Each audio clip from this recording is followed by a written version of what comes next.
IPL 2024ની વિશેષ રજૂઆત સાથે આપની સમક્ષ હું છું પ્રીતિ તિવારી। દર્શક મિત્રો, કાલે શનિવારનો દિવસ ખૂબ જ શાનદાર રહ્યો એવું કહી શકાય। કાલે બે મહત્વપૂર્ણ મેચો IPLમાં રમાઈ ગઈ અને આજે પણ બે મહત્વપૂર્ણ મેચો રમાવાની છે। એટલે આજની આ વિશેષ રજૂઆતમાં આપણે કુલ 4 મેચ પર ચર્ચા કરીશું અને આ બધી ચર્ચા કરવા માટે આપણી સાથે જાણીતા એવા સ્પોર્ટ્સ એક્સપર્ટ આપણી સાથે અશોકભાઈ મિસ્ત્રી જોડાઈ ગયા છે। અશોકભાઈ, પહેલા તો આપનું નિર્માણ ન્યૂઝ પર સ્વાગત છે। Thank you so much. અશોકભાઈ, કાલનો જે દિવસ રહ્યો શનિવાર, શાનદાર શનિવાર આપણે કહીએ છીએ આમ તો, કાલની બે મેચો કેટલી મહત્વપૂર્ણ રહી, કેટલો રોમાંચક કાલનો દિવસ રહ્યો? બેઝિકલી શનિવારનો દિવસ, શનિ અને રવિવાર જ્યારે પણ ડબલ હેડર મેચ હોય ત્યારે રોમાંચ પણ ડબલ હોય છે અને ખાસ કરીને ગઈકાલે મુંબઈ ઇન્ડિયન્સ અને દિલ્હી વચ્ચેની મેચ પહેલી રમાઈ। મુંબઈ ઇન્ડિયન્સ 5 વારનું ચેમ્પિયન છે અને આ વખતે આપણે જાણીએ છીએ કે કેપ્ટનશીપમાં ચેન્જ થયો છે અને ત્યાર પછી ટીમની સ્થિતિ એટલી બધી સારી જોવા મળતી નથી। એક પછી એક મેચો આ ટીમ હારતી જાય છે અને હવે છેક 9મા ક્રમે મુંબઈની ટીમ પહોંચી ગઈ છે। ગઈકાલે જે પ્રમાણે દિલ્હીએ 4 વિકેટે 257 રન બનાવ્યા, એમાં મેકગર્ગે જે 311ના સ્ટ્રાઇક રેટથી 27 બોલમાં 84 રન ફટકાર્યા અને એના કારણે જે સ્કોર થયો 257 રન 4 વિકેટે। અને મુંબઈ પ્રયત્નો ચોક્કસ કર્યા પણ ક્યાંક પ્રયત્નો ઓછા પડ્યા અને 10 રને આ ટીમ હારી ગઈ। વિચાર કરો કે એક દિલ્હીની ટીમ જે 10મા ક્રમેથી હવે 6ઠ્ઠા ક્રમે પહોંચી ગઈ છે અને જે શાનદાર અંદાજથી એ લોકો રમી રહ્યા છે, ત્યારે ક્યાંક ટોપ 4માં આવવાની પૂરેપૂરી સંભાવનાઓ પણ દેખાઈ રહી છે। મુંબઈ બીજી તરફ they have tried their best, પણ રોહિત શર્મા ના રમી શક્યા કાલે, સૂર્યકુમાર યાદવ ફેલ ગયા, એમનો બોલિંગ એટેક એટલો બધો અસરકારક ના રહ્યો, ફિલ્ડિંગ થોડી ઘણી નબળી રહી અને આ બધા જ જો કારણો આપણે ગણીએ તો ક્યાંક મુંબઈ એક કમ્બાઇન્ડ એક બોન્ડ જે હોવો જોઈએ, ટીમનો બોન્ડ ક્યાંક ઓછો જોવા મળી રહ્યો એવું લાગે છે અને એ ટીમનો જે રીતે અત્યારે આપણે જોઈ રહ્યા છીએ કે 9મા ક્રમે પહોંચી છે એટલે ક્યાંક એક વખતની ચેમ્પિયન ટીમ, 5 વાર ચેમ્પિયન રહી ચૂકેલી ટીમ ની આવી દશા અત્યારે આપણને જોવા મળે છે। એટલા માટે IPLમાં એ જ વસ્તુ ખાસ મહત્વની છે કે આજે તમારો દિવસ છે તો કાલે કોઈ બીજાનો દિવસ હોઈ શકે છે।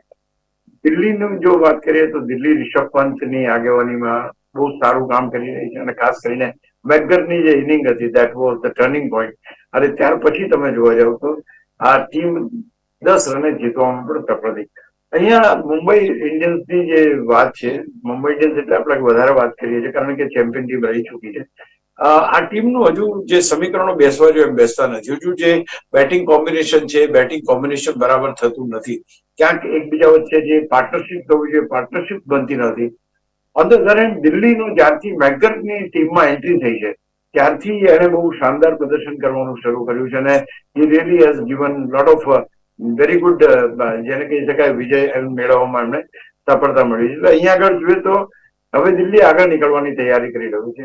ગુજરાત ટાઇટન્સ પાસે બી તક છે, મુંબઈ ઇન્ડિયન્સ પાસે પણ તક હતી। મુંબઈ ઇન્ડિયન્સ તક જેમ જેમ મેચ હારતી જાય છે મુંબઈ ઇન્ડિયન્સ એમ એની ક્વોલિફાય થવાની જે તકો છે ધૂંધળી થતી જાય છે। એટલે અત્યારે સૌથી મહત્વની વાત એ છે કે શું મુંબઈ ક્વોલિફાય કરી શકશે કે નહીં, એ ચારે બાજુ સવાલ ચાલી રહ્યો છે। થઈ શકે, કશું અસંભવ નથી। આ ટીમે પહેલા એ રીતે કરી બતાવ્યું છે કે છેલ્લા ક્રમે ટીમ હતી છતાંય ટીમ ચેમ્પિયન થઈ હતી, પણ શું બધા ઇન્ગ્રેડિયન્ટ તેને બરાબર કામ કરે છે, શું એક ટીમ બોન્ડ તરીકે રમી રહી છે, તો એ બધા સવાલો ક્યાંક છે જેના જવાબ હજુ સુધી મુંબઈ ઇન્ડિયન્સ શોધવા મથી રહી છે।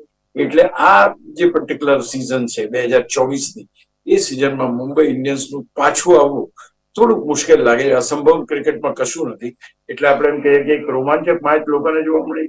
બીજું કે તમને 400-450 રન જોવા મળ્યા, આટલા બધા તમને છગ્ગા જોવા મળ્યા। રોમાંચની દ્રષ્ટિએ તમે જુઓ તો માનું છું કે આ મેચ બહુ શાનદાર રહી, દમદાર રહી, એમાં કોઈ બેમત નથી। પણ મુંબઈ ઇન્ડિયન્સ એઝ એક ટીમ તરીકે તમે જુઓ તેમના માટે આ મેચમાં એમને નિરાશા મળી છે। જી, કાલે બધાની નજર દિલ્હી કેપિટલ્સ પર હતી। તેમનું જે પરફોર્મન્સ છે, ઇટિંગ જે ઇનિંગ ફ્રેઝર અને મેકગરે કરી એ તો શાનદાર હતી, પરંતુ જે બોલરનું પરફોર્મન્સ હતું એ પણ શાનદાર રહ્યું, કારણ કે રસિક સલામ અને મુકેશ કુમાર તેમને 3 વિકેટ કરી। તો આ બોલર્સના જે પોઈન્ટ ઓફ વ્યૂથી જોઈએ તો એ કેવું પરફોર્મન્સ રહ્યું આપના મતે? એબ્સોલ્યુટલી સરસ તમે જે કહ્યું એ પ્રમાણે કે છેલ્લી ઓવરમાં અમુક રન્સ કરવાના હતા પણ એ 25 રન કરવા ના દીધા અને the way bowling has been done અને મુકેશ કુમાર આમે બહુ જ એક જેને કહી શકાય કે એક પ્રતિભાશાળી ખેલાડી છે અને હી નોઝ વેર ટુ બોલ હાઉ ટુ બોલ અને ખાસ કરીને ડેથ ઓવર્સ અને ફાઇનલ ઓવર્સની અંદર મુકેશ કુમારની જે બોલિંગ છે બહુ જબરજસ્ત રહી છે અને ગઈકાલે પણ એ જ રીતે થયું રન્સ ગયા પણ તે છતાં he was able to control them અને ત્યાર પછી મેચને જીતાડવા મીન્સ કે ટોટલ તમારું ડિફેન્ડ કરવામાં સફળ થયા. આ એક વસ્તુ બહુ મહત્વની છે કે તમારી ટીમમાં કોઈ આવો ખેલાડી હોય કે જે ખેલાડી ખરેખર આખી બાજી પલટી શકે હોય.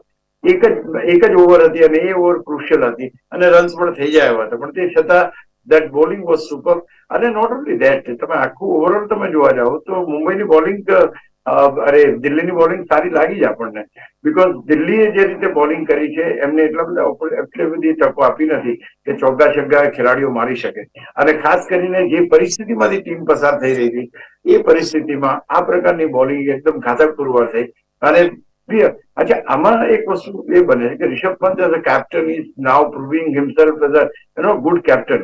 એક અન્ડરસ્ટેન્ડિંગ છે એની પાસે બોલિંગ ચેન્જીસ ક્યારે કરવા કયા ખેલાડીને કયા વખતે બોલિંગમાં લાવવો રોહિત શર્માને આઉટ કરવા માટે શું કરવું કે ઈશાન કિશનને આઉટ કરવા માટે he knows he has his plans અને પ્લાન્સ એ કામ કરી રહ્યા છે તો એ કહી શકાય કે આ વખતે દિલ્હી કેપિટલ્સની ટીમ પણ ટોપ 4 માં આવવા માટે ડેફિનેટલી થનગની રહી છે 5મા ક્રમે તો છે હવે જો એક બે વિજય વ્યવસ્થિત મેળવી લે તો એનો ફરી એકવાર ટોપ 4 માં આવવાની શક્યતા વધી જાય છે.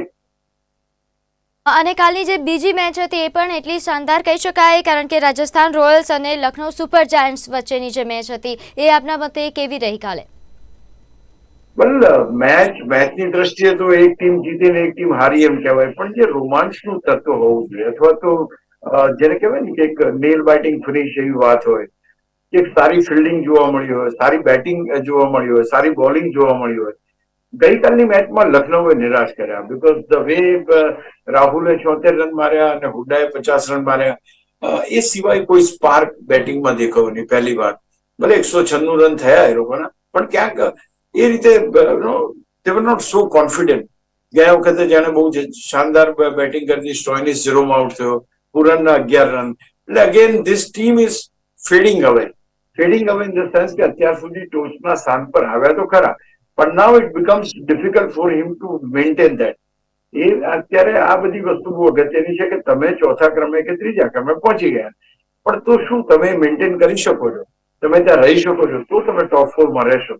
એટલે અત્યારની સ્થિતિ તમે જોવા જાઓ તો ડેફિનેટલી એમ લાગે આપણને કે ક્યાંક લખનૌની જે ટીમ જે રીતે રમી રહી છે એ ટોપ 4 માં રહી શકશે નહીં લાંબો સમય સુધી if their bowler and batters both doesn't work in the same direction of winning.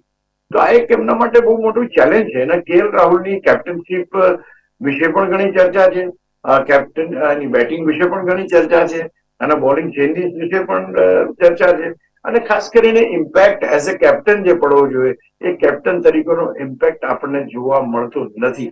એટલે આ બધા જયારે તમે ટીમ હારે છે તો આ બધી વસ્તુઓ સામે આવે છે. ટીમ જીત્યું ત્યાં સુધી આવી વસ્તુ જોવાની જરૂર નથી પડતી કે તમે આજે તમારો કેપ્ટન કઈ રીતના બિહેવ કરે છે અથવા તો તમારો જે બોલર્સ છે એ કઈ રીતે બોલિંગ કરે છે. આ બધી એક ઘટનાઓ એવી છે કે જે એક સિન્ક્રોનાઇઝ રીતે જીતવા માટે જવી જોઈએ તો that has not happened. I'm not very happy as far as their bowling is concerned, their batting is concerned. Rajasthan on the other hand, yes, આ ટીમ તો નંબર 1 છે અને નંબર 1 ટીમ તરીકે રમવામાં સફળ થઈ.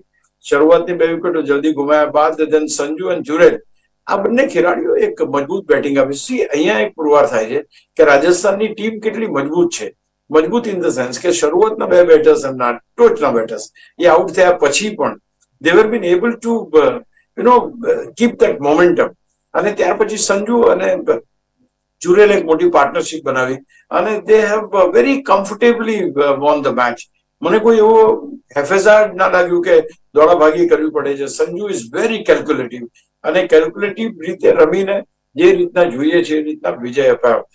અલ્ટિમેટલી રાજસ્થાન રોયલ્સને ટોચની ટીમ છે હારી ગયા હોત તો કોઈ ફેર ના પડત પણ ક્યાંક પોતાનો લીડ છે એને કોન્સોલિડેટ કર્યો અને આ કોન્સોલિડેટ કરીને આ ક્વોલિફાઈ થઈ ગઈ ટીમ એમ કહેવાય. એક મેચની જરૂર છે. તો હું માનું છું કે એક ટીમ સંજુ સેમસન જેવા કેપ્ટનના અંડરમાં બહુ જ સારું પરફોર્મન્સ કરીને નંબર 1 સતત જાળવી રાખ્યો and that is very important. જી, શાનદાર જીત કાલે રાજસ્થાનની મળી. હવે વાત કરીએ આજની મેચ ગુજરાતમાં અમદાવાદમાં ગુજરાત ટાઇટન્સ અને આરસીબી વચ્ચે આજે મેચ છે. સાથે સાથે સીએસકે અને એસઆરએચની પણ આજે જ મેચ છે. તો પહેલા વાત કરી લઈએ ગુજરાતમાં, કારણ કે અમદાવાદમાં જ આજે મેચ થવાની છે જીટી અને આરસીબી વચ્ચે. તો એ કેવી રહી શકે છે?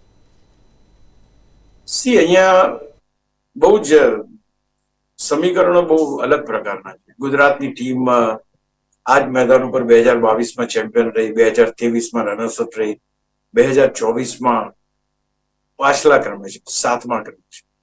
જીત મળતી નથી, ઘર આંગણે તમે સતત હારો છો. So there are plenty of problems. Hardik પંડ્યાના ગયા પછી ટીમનું જે મોરાલ છે, મોરાલ હેઝ ગોન ડાઉન.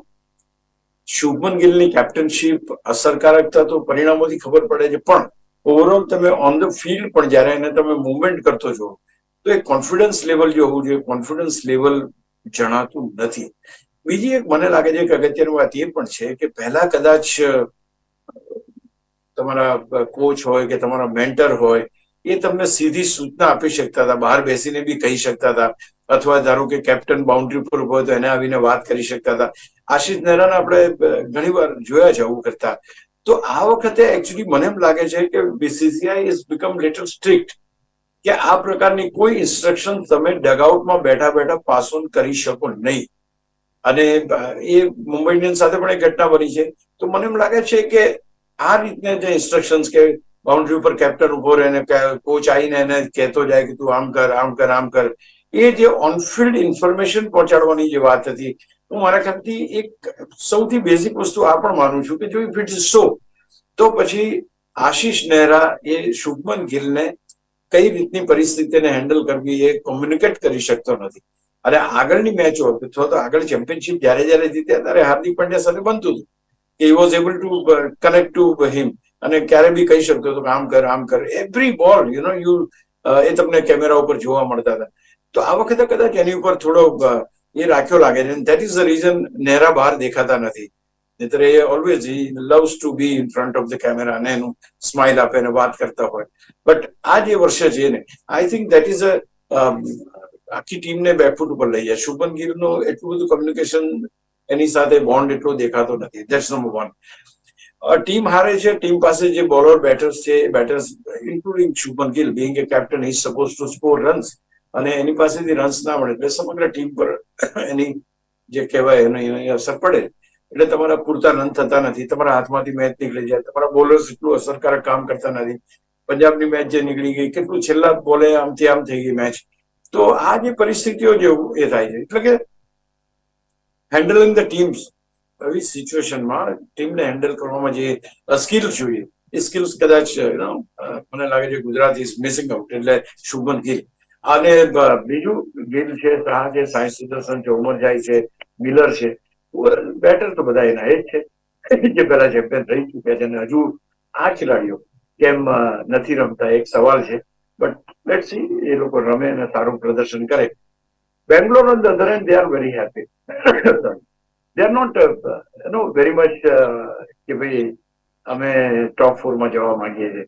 ગઈકાલે પણ જયારે રજત પાટીદાર પ્રેસ કોન્ફરન્સમાં આવ્યો હતો, મેં અટેન્ડ કરી હતી જે પ્રેસ કોન્ફરન્સમાં, મેં એને પૂછ્યું કે ભાઈ why your team is not doing that good, એમ કે શા માટે તમારા, તો કે નહીં we are in a process અને નેક્સ્ટ મેચમાં સારું પરિણામ જોવા મળશે. તો સોર્ટ ઓફ હમણાં છેલ્લી જે મેચ એ લોકો જીત્યા ત્યારે થોડું કોન્ફિડન્સ એક લેવલ મને પાટીદારમાં જોવા મળ્યું, કારણ કે પાટીદારે score well in the last match. તો એની સાથે કોમ્યુનિકેશન કરવાની પણ મજા આવી. અને બેંગ્લોર પણ તૈયાર છે આ વખતે એમ કે છે. સવાલ એ નથી કે બેંગ્લોર તૈયાર છે, સવાલ એ છે કે ગુજરાત કેટલું તૈયાર છે. ગુજરાતના મેદાન ઉપર ગુજરાતની સતત હાર થતી જાય તો એનું જે લોકપ્રિયતામાં ધોવાણ થાય છે. હું ગઈકાલે સાંજે ત્યાંથી નીકળ્યો હતો, અને જયારે ચેમ્પિયન બનતી હતી ત્યારે અમે નીકળ્યો હતો. ઇટ ઇઝ જામ હતો રોડ, અને એટલી બધી ટી શર્ટ ને એટલી જર્સીઓ ને કેપ ને આમ તેને બધું ગુજરાત ટાઇટન્સ નું વેચાતું હતું. એટલી બધી લાઈન, એટલી ગીર્દી જોવા મળતી હતી. ગઈકાલે હું પ્રેસ કોન્ફરન્સ બતાવીને નીકળ્યો હતો, there was hardly anybody. purchasing the t-shirt and all. So આ એક ટીમની લોકપ્રિયતામાં આવતો ઘટાડો છે. એ લોકપ્રિયતાનો ઘટાડો ક્યાંક ગુજરાત ટાઇટન્સ પોતાની જીતથી રોકશે નહીં. તો this will cause a serious issues in terms of your support. હવે આપણે જાણીએ છીએ ગુજરાતની ટીમમાં ગુજરાતનો કોઈ ખેલાડી ચોક્કસ નથી, પણ તે છતાંય ગુજરાતનું નામ છે વી સપોર્ટ ગુજરાત. પણ જો એ સપોર્ટમાં જો એમનું પરફોર્મન્સ સપોર્ટ ના કરે તો એ સપોર્ટની કોઈ કિંમત રહેતી નથી. તો માનું છું કે આ એક બાબત બહુ અગત્યની છે. Bangalore on the other hand they are free. એમને કોઈ એવું નથી કે આપણે ટોપ 4 માં પહોંચવાનું છે, અને they are going to go bang. કારણ કે એમને ખબર છે ગુજરાત ટાઇટન્સની ટીમને આસાનીથી હરાવી શકાય એમ છે. જે અત્યાર સુધીમાં જે 9 મેચોમાંથી માત્ર 4 જ જીત્યા અને 5 મેચો હાર્યા છે. તો ઇટ ઇઝ સિમ્પલ કે હા ભાઈ આ ટીમને હરાવી શકાય. અને બીજું, Bangalore is not a bad team. એ ટીમમાં વિરાટ છે, ફાફ છે, જેક્સ છે, પાટીદાર છે, ગ્રીન છે, કાર્તિક છે. plenty of players are there who can do the wonders. આજે ટૂંકમાં અત્યારે જે છેલ્લી મેચો બધી ચાલી 200 પ્લસ નો સ્કોર બને, 200, 250, 250, 350 એ ટાઈપના સ્કોર બનવા રહ્યા છે. આપણે એટલી આશા રાખીએ કે ભાઈ લોકો જે પૈસા ખર્ચીને ત્યાં જાય છે એમને 200 પ્લસ નો સ્કોર મળે, રોમાંચક મેચ જોવા મળે. પણ બદલાઈ જશે. 9 માંથી 4 અત્યાર સુધી જીતી છે, જે રીતે આપે જણાવ્યું, અને બીજી તરફ આરસીબી 9 માંથી ફક્ત 2 જ જીતી છે, પરંતુ ટીમ મજબૂત છે. આરસીબી ને પ્રોબ્લેમ નથી. આરસીબી જાણે છે કે અમે શરૂઆતની મેચો જીતી નથી શક્યા એટલે પ્લેઓફમાં આવવાની શક્યતા ઓછી છે. જે નો ઇટ. હવે જયારે તમારી પાસે માઇન્ડસેટ એવું હોય કે ભાઈ આપણે આગળ તો નથી જવાનું, તો આપણે શું કરવાનું? Let us put the best cricket. હવે એ બેસ્ટ ક્રિકેટ મૂકવામાં ગુજરાતની ટીમ જો પાછળ રહી જાય છે અને એ જો કોમ્પિટિશનમાં ક્યાંક હારે છે તો એના માટે જરૂરી છે કે ભાઈ 2022માં ચેમ્પિયન, 2023માં રનર્સ અપ અને 2024માં 10મો ક્રમ. શું આવું થવાની એ ધરાવે છે? તો ક્યાંક ગુજરાત ઉપર પ્રેશર છે આજે પરફોર્મ કરવાનું. ગુજરાત પાસે પ્રેશર છે કે છેલ્લી 2 મેચો હાર્યા છે એને રિવાઈવ કરવાનું. એટલે બધું જ પ્રેશર. અને તમે કહ્યું બીજું બિલકુલ સાચી વાત છે. જો if they are not able to win તો આજે 9 મેચો તો થઈ ગઈ છે એમની. 10મી આજે મેચ હશે, ત્યાર પછી 4 જ મેચ છે. 4 જ મેચમાં 4 મેચો જીતવી એટલી સરળ નથી, અને એટલા માટે એમની પ્લેઓફમાં પહોંચવાની શક્યતાઓ ધીમે ધીમે ઓછી થતી જશે. આજની મેચ જો ગુજરાત રિટેન નથી કરી શકતું, if they are not able to win, તો એમની તકો ડિમોલિશ થોડી ઓછી થતી જશે, અને then team will not able to come in to top 4. Bangalore ને એવો કોઈ પ્રોબ્લેમ નથી. બેંગ્લોર જબરજસ્ત બેટિંગ કરશે, જબરજસ્ત બોલિંગ કરશે. તે have better of the players, અને એમની પાસે કરણ શર્મા લઈ લો, સ્વપ્નિલ લઈ લો. Swapnil has done very well in the previous match. So I think they have got lot of players who can do wonders. એટલે બધું પ્રેશર જે છે એ શુભમન ગિલ ગુજરાત ઉપર રહેશે. મેચ એટલે કે સીએસકે અને એસઆરએચ વચ્ચે, ચેન્નઈ અને હૈદરાબાદ વચ્ચેની જે આ મેચ હશે એ કેટલી રોમાંચક રહી શકે છે? See, Chennai is not in a very good position. આમ જોવા જાવ તો 8માંથી 4 મેચો જીતી છે, 8 પોઈન્ટ છે, 6થા ક્રમે.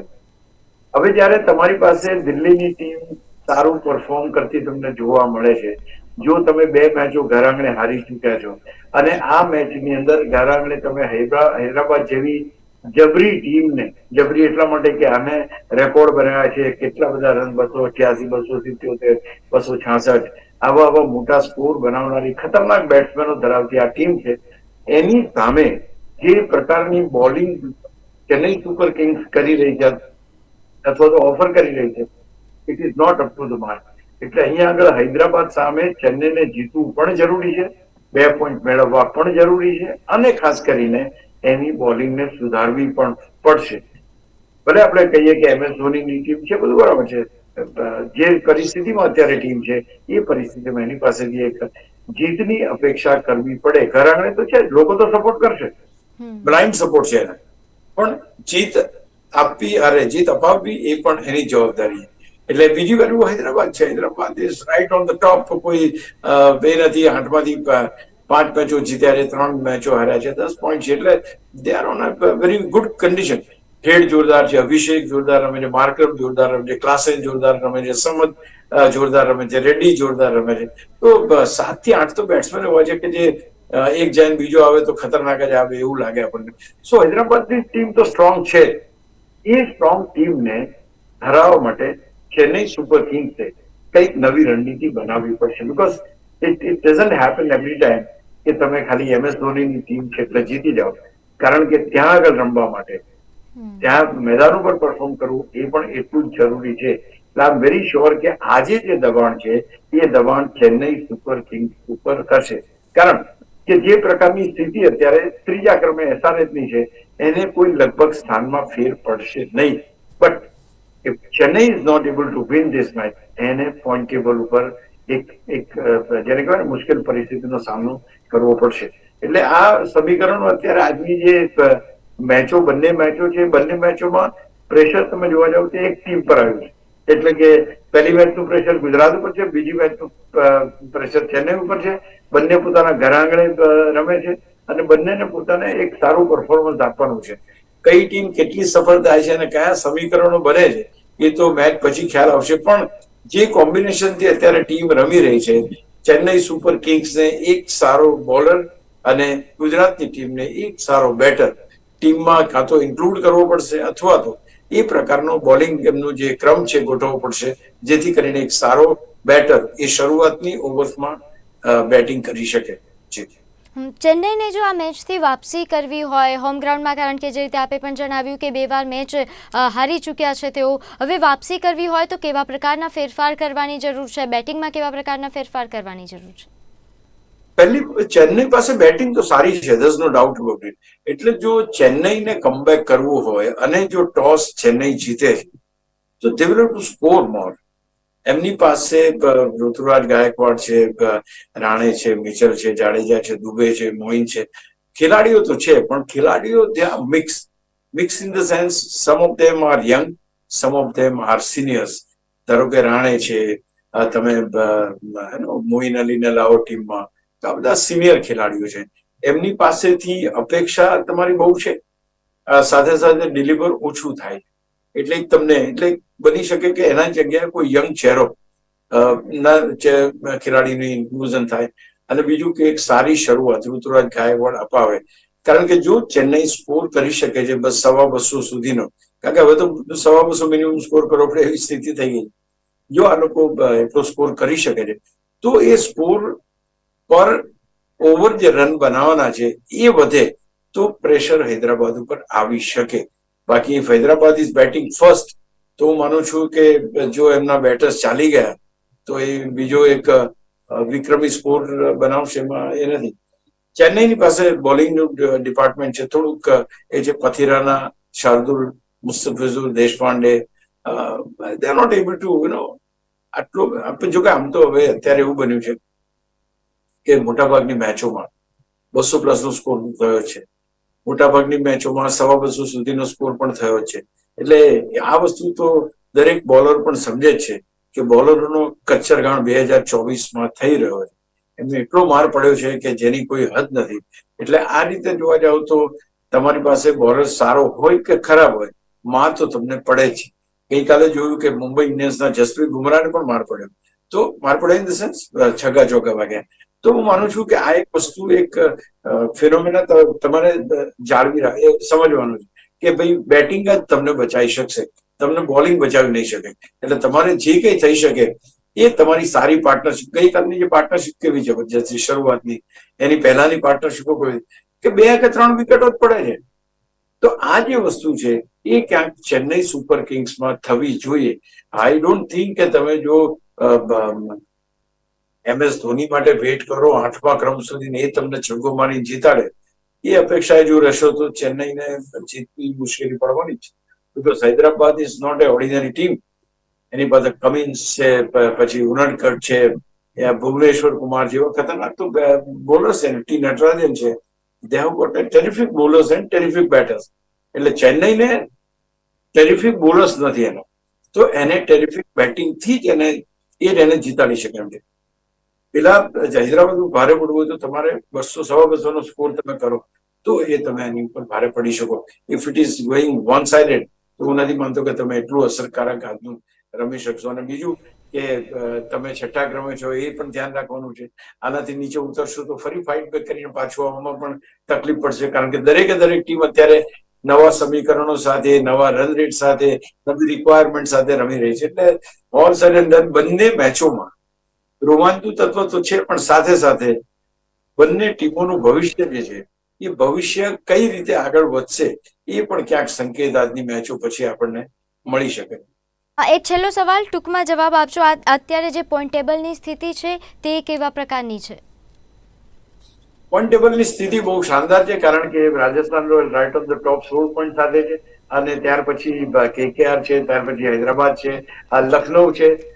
દિલ્હીની સૌથી મહત્વની વાત કરીએ તો 5મા ક્રમે પહોંચી ગયું છે, અને હવે દિલ્હી ટોપ 4 માં આવવા તરફ જઈ રહ્યું છે. એ બહુ સારા સંકેત કહી શકાય. CSK ની ટીમ છે, they are fighting, they are after Delhi, એટલે એમને આજની મેચ જીતવી પડશે. ગુજરાત ટાઇટન્સ અગેન ટીમ કે જેને પણ મેચ જીતવી પડશે જો આગળ આવવું હશે તો. પંજાબની ટીમ, મુંબઈની ટીમ અને RCBની ટીમ એ 8મા, 9મા અને 10મા ક્રમે છે. Means they have to keep on fighting if they can get top spot or not. પણ દરેક ટીમ એવું ઈચ્છે કે અમે IPL ની જે પૂર્ણાહુતિ થાય એને 5મા, 6ઠા ક્રમે કરીએ, નોટ નંબર 10. એટલે એ રીતે પ્રયત્નો તો એ ટીમો પણ કરશે. જી બિલકુલ. જોડાયા, આપનો ખૂબ ખૂબ આભાર. તો દર્શક મિત્રો, આજની આ વિશેષ રજૂઆતમાં બસ આટલું જ. આપ જોતા રહો નિર્માણ ન્યૂઝ. નમસ્કાર.